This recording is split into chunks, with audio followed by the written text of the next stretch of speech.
Dios los bendiga, hermanos, bienvenidos a Leamos la Biblia en un año. Vamos a leer ya las páginas de la 1195 a la 1198. Empezamos con una nota del editor, realización de milagros. Una cosa es que el hombre enseñe lo que considera que es verdad y otra cosa es demostrar la autoridad que se tiene para sustentar esa verdad. Por eso los milagros que Jesús realiza son una parte tan vital de su ministerio. No los hace meramente para entender o para alardear de su poder divino, ni siquiera para convencer al escéptico, ni tampoco Jesús sana a los enfermos y resucita a los muertos, solo por su gran compasión hacia los que sufren. Más que esto, los milagros son un medio para confirmar el mensaje de que el reino de Dios se está estableciendo ahora con poder. Dios está estableciendo su gobierno por medio de Cristo y demostrándolo con el poder milagroso que Jesús ejerce sobre las fuerzas de la naturaleza, sobre el mundo de los espíritus, sobre la muerte y la enfermedad. El relato de Marcos acompaña a Jesús en su enseñanza por parábolas y lo demuestra por toda Galilea mientras confirma la autoridad de sus enseñanzas con obras milagrosas. Veamos lo que nos dice la palabra en Mateo 8, 18 al 22 y Lucas 9, 57 al 62. Mateo: viéndose Jesús rodeado de mucha gente, mandó pasar al otro lado, y vino un escriba y le dijo: Maestro, te seguiré a donde quiera que vayas. Lucas: y le dijo Jesús: las zorras tienen guaridas y las aves de los cielos nidos, mas el Hijo del Hombre no tiene donde recostar la cabeza. Y dijo al otro: sígueme. Y le dijo: Señor, déjame que primero vaya y entierre a mi padre. Jesús le dijo: deja que los muertos entierren a sus muertos, y tú ve y anuncia el reino de Dios. Entonces también dijo otro: te seguiré, Señor, pero déjame que me despida primero de los que están en mi casa.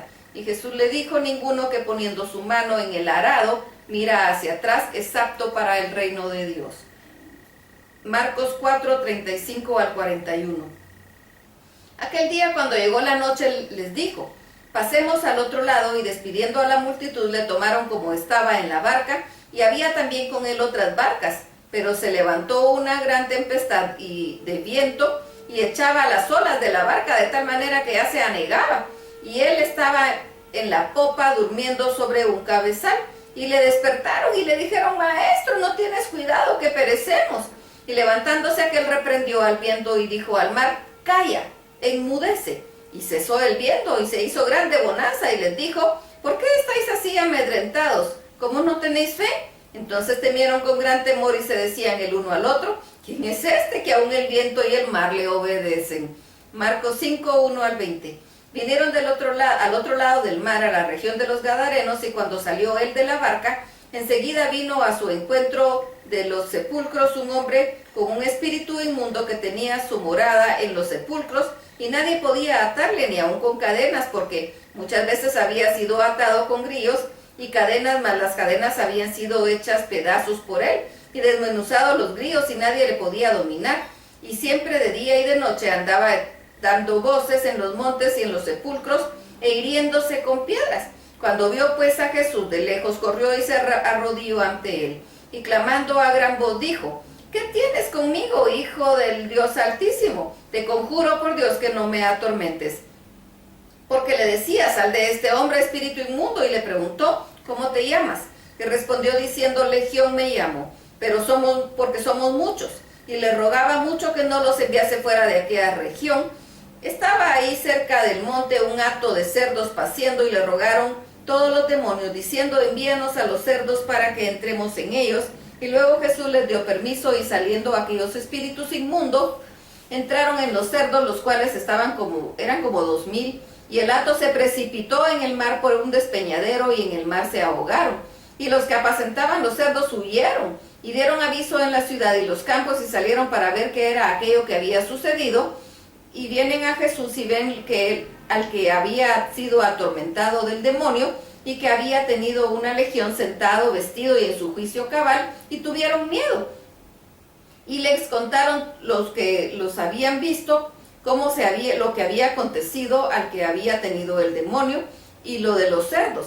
Y comenzaron a rogarle que se fuera de sus contornos. Al entrar él en la barca, el que había estado endemoniado le rogaba que le dejase estar con él. Mas Jesús no se lo permitió, sino que le dijo: vete a tu casa, a los tuyos, cuéntales cuán grandes cosas el Señor ha hecho contigo, y cómo ha tenido misericordia de ti. Y se fue y comenzó a publicar en Decápolis cuán grandes cosas había hecho Jesús con él, y todos se maravillaban. Marcos 5, 21 al 24. Pasando otra vez Jesús en una barca a la orilla, se reunió alrededor de él una gran multitud, y él estaba junto al mar. Y vino uno de los principales de la sinagoga llamado Jairo, y luego que le vio se postró a sus pies y le rogaba mucho, diciendo: mi hija está agonizando, ven y pon las manos sobre ella para que sea salva y vivirá. Fue pues con él. Y le seguía una gran multitud y le aceptaban. Marcos 5, 25 al 34. Pero una mujer que desde hacía 12 años padecía de flujo de sangre y había sufrido mucho de muchos médicos y gastado todo lo que tenía y nada había aprovechado, antes le iba peor. Cuando oyó hablar de Jesús, vino por detrás de entre la multitud y tocó su manto, porque decía: si tocare tan solamente su manto, seré salva. Y enseguida la fuente de su sangre se secó y sintió en el cuerpo que estaba sana de aquel azote. Luego Jesús, conociendo en sí mismo el poder que había salido de él, volviéndose a la multitud, dijo: ¿quién ha tocado mis vestidos? Y sus discípulos le dijeron: ¿ves que la multitud te aprieta y dices: ¿quién me ha tocado? Pero él miraba alrededor para ver quién había hecho esto. Entonces la mujer, temiendo y temblando, sabiendo lo que había sido hecho, vino y se postró delante de él y le dijo toda la verdad. Y él le dijo: hija, tu fe te ha hecho salva, ve en paz y queda sana de tu azote. Marcos 5, 35 al 43. Mientras él aún hablaba, vinieron de casa del principal de la sinagoga diciendo: tu hija ha muerto, ¿para qué molestas más al maestro? Pero Jesús, luego que oyó lo que se decía, dijo al principal de la sinagoga: no temas, cree solamente. Y no permitió que le siguiese nadie, sino Pedro, Jacobo y Juan, hermano de Jacobo. Y vino a casa del principal de la sinagoga y vio el alboroto y los que lloraban y lamentaban mucho, y entrando les dijo: ¿por qué alborotáis y lloráis? La niña no está muerta, sino duerme. Y se burlaban de él. Mas él, echando fuera a todos, tomó al padre de la y la madre de la niña y a los que estaban con él, y entró donde estaba la niña, y tomando la mano de la niña dijo: Talita cumi, que traducido es: niña, a ti te digo, levántate. Y luego la niña se levantó y andaba, pues tenía 12 años. Y se espantaron grandemente, pero él les mandó mucho que nadie lo supiese, y dijo que se le diese de comer. Mateo 9, 27 al 31. Pasando Jesús de ahí, le siguieron 2 ciegos, dando voces y diciendo: ten misericordia de nosotros, hijo de David. Y llegando a la casa, vinieron a él los ciegos, y Jesús les dijo: ¿creéis que puedo hacer esto? Ellos dijeron: sí, Señor. Entonces les tocó los ojos, diciendo: conforme a vuestra fe os sea hecho. Y los ojos de ellos fueron abiertos, y Jesús les encargó rigurosamente, diciendo: mirad que nadie lo sepa. Pero salidos ellos, divulgaron la fama de él por toda aquella tierra. Mateo 9, 32 al 34. Mientras salían ellos de aquí, le trajeron un mudo endemoniado, y echando fuera el demonio, el mudo habló, y la gente se maravillaba y decía: nunca se había visto cosa semejante en Israel. Pero los fariseos decían: por el príncipe de los demonios echa fuera a los demonios. Marcos 6, 1 al 6. Salió Jesús de ahí, vino a su tierra, y le seguían los discípulos. Y llegado el día de reposo, comenzó a enseñar en la sinagoga, y muchos oyéndole se admiraban y decían: ¿de dónde tiene estas cosas? ¿Y qué sabiduría es esta que es dada? Y esos milagros, porque por sus manos son hechos.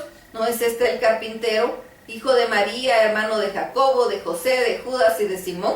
¿No están aquí también entre nosotros sus hermanas? Y se escandalizaban de él. Mas Jesús les decía: no hay profeta sin honra, sino en su propia tierra, y entre sus parientes y en su casa. Y no pudo hacer ahí ningún milagro, salvo que sanó a unos pocos enfermos, poniendo sobre ellos las manos, y estaba asombrado de la incredulidad de ellos. Hasta aquí la lectura. Dios añada bendición sobre su vida.